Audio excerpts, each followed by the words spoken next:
ठटे जी police ज़िले अंदर ॾोह कंदड़ ॿिनि ग्रुपनि खे गिरफ़्तार करे संदन कब्ज़े मां फुर कयल सामान ऐं हथियार हथ करण जी दावा कई आहे। डीएसपी हेडक्वार्टर अफज़ल मुग़ल ऐं एसएचओ हसन पिताफ़ी प्रेस कॉन्फ्रेंस कंदे मीडिया खे ॿुधायो त पुलिस मुख़्तलिफ़ हंधनि ते कार्रवायूं करे ईद जे मौक़े ते वॾियनि वारदातुनि खे नाकाम बणाईंदे चइनि ॼणनि नज़ीर आमड़ो, रहमतुल्लाह कामरान उर्फ बाबली मीरजत ऐं अलह बख्श खे गिरफ़्तार करे वरितो आहे। पुलिस अमलदारनि ॿुधायो त ठटे शहर जे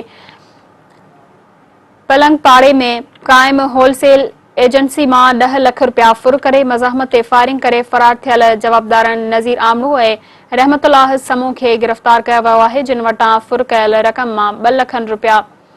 रोक रक़म, वारदात में इस्तेमाल थियल पिस्टल ऐं मोटरसाइकिल हथ कयो वियो आहे। हुननि ॿुधायो त मकली मां कादिर समूह जी दुकान मां फुर वारदात जी ॿिनि मुख्य जवाबदारनि कामरान उर्फ बाबली मीरजत, अलह बख्श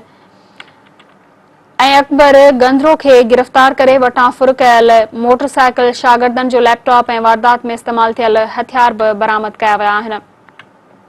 हुननि ॿुधायो त गिरफ़्तार कयल जवाबदार ठटे ऐं सिजावल ज़िलनि अंदरि फुर, थाड़ा ऐं संगीन ॾोही सरगर्मियूं कंदड़ क्रिमिनल गैंग जा मुख्य किरदार आहिनि, जिन ते मुख़्तलिफ़ थाणनि ते केतिरा ई केस पिणु दाख़िल थियल आहिनि।